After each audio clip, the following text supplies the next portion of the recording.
युद्ध, प्यार, परमाणु विस्फोट, ग्लोबल वार्मिंग, कितना कुछ झेल रहा है हमारा नीला ग्रह। और आखिर इन सब का जिम्मेदार कौन है?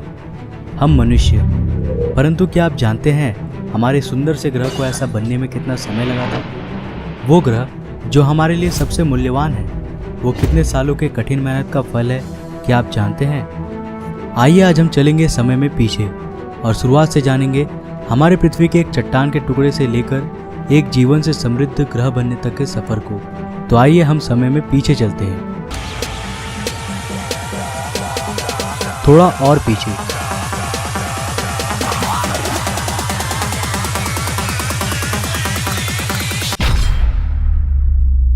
आज से करीब 4.6 अरब साल पहले हमारा सौरमंडल और एक नया जन्मा तारा, जिसके चारों ओर धूल और चट्टान चक्कर काट रहे हैं।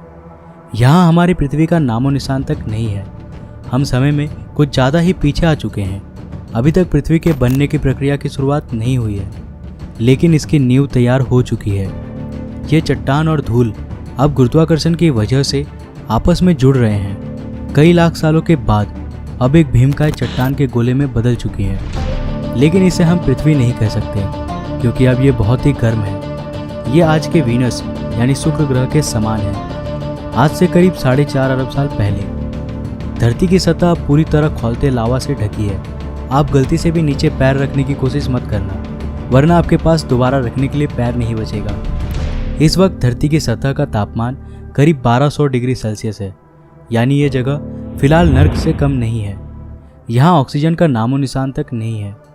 धरती पर लगातार एस्टेरॉइड्स की बरसात हो रही है, जो सतह पर कई किलोमीटर लंबे खौलते लावा के नदियों का निर्माण कर रहे हैं। और ये एस्टेरॉइड्स कहीं दूर के नहीं, बल्कि धरती के पड़ोसी हैं, जो लगातार उससे टकरा रही हैं। ऊपर देखिए, यह है एक नया नवेला ग्रह थिया, जो तेजी से हमारी ओर यानी धरती की ओर बढ़ रही है, करीब 15 किलोमीटर प्रति सेकंड की रफ्तार से, यानी एक गोली की रफ्तार से 20 गुना ज़्यादा तेज। हमें इसका स्वागत करना है, क्योंकि इसी की वजह से हमारे खूबसूरत चांद की रचना होगी। अब हमारी धरती चारों तरफ से अनगिनत चट्टानों के टुकड़े से घिर चुकी है।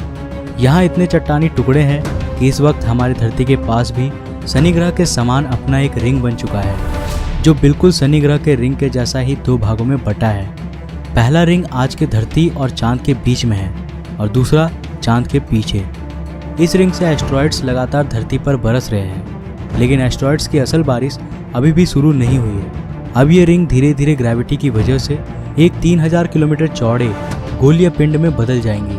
और यहाँ हम देख रहे हैं हमारे चांद के जन्म को। यह है हमारा चांद। इसमें फ़िलहाल कोई दाग नहीं है और ये अब हमारी धरती के काफ़ी नज़दीक है, जिसकी वजह से यह हमें इतनी बड़ी दिखाई दे रही है। इसका सरफेस अभी पूरी तरह से गर्म लावा से बना है और इतने करीब होने की वजह से यह लगातार धरती पर अपना गुरुत्वाकर्षण प्रभाव डाल रही है। करीब 30 लाख साल बाद अब हमारे सोलर सिस्टम में कुछ ऐसा होने वाला है जिसके बारे में आप लोग शायद ही जानते होंगे।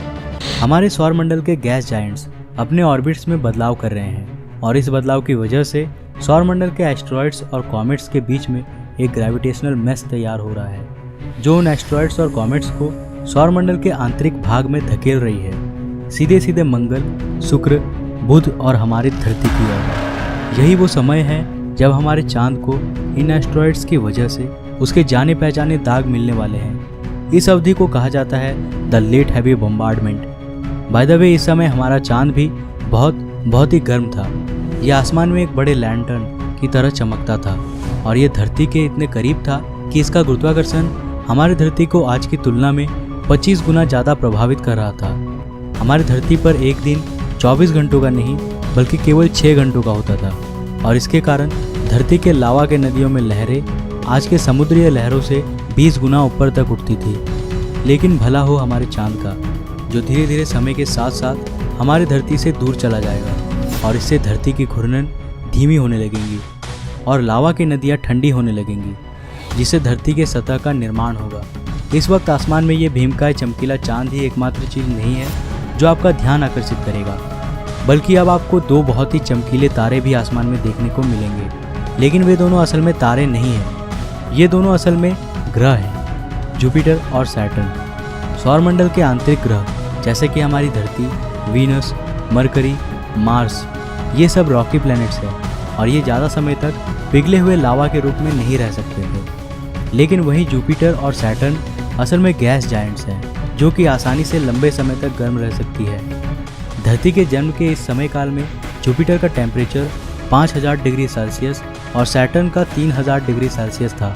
इसका मतलब है कि जुपिटर उस वक्त हमारे सूरज से भी ज़्यादा चमकीला था। जैसा कि साइंटिस्ट कहते हैं कि तारे अपने जीवन के साथ साथ और चमकीले होते जाते हैं, तो उस समय हमारा सूरज आज से 30% कम चमकीला था। परंतु 4 अरब साल के लंबे अवधि में ये ग्रहें भी धीरे धीरे ठंडी हो जाएंगी। आइए चलते हैं वापस हमारी धरती पर। धरती के वायुमंडल में फिलहाल केवल एक ही गैस है, मीथेन।